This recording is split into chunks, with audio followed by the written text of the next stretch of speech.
Уважаемый Владимир Владимирович,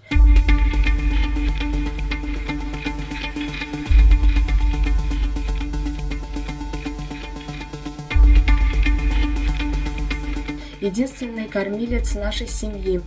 Я нахожусь в декретном отпуске, и сейчас наша семья осталась без финансовой поддержки с кредитами.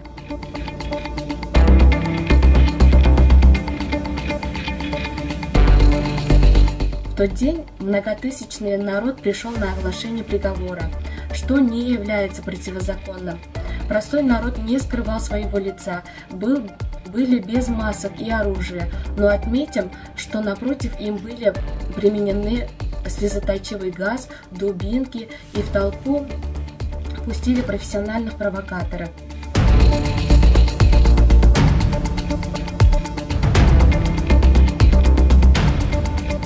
25 января утром к нам в дверь начали вламываться.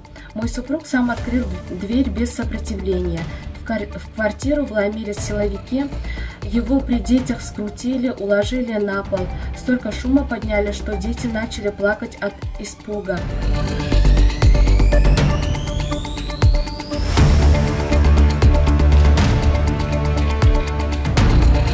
Мы считаем, что его незаконно задерживают в следственном изоляторе, так как нет никаких оснований для того, чтобы задерживать и вменять уголовную ответственность.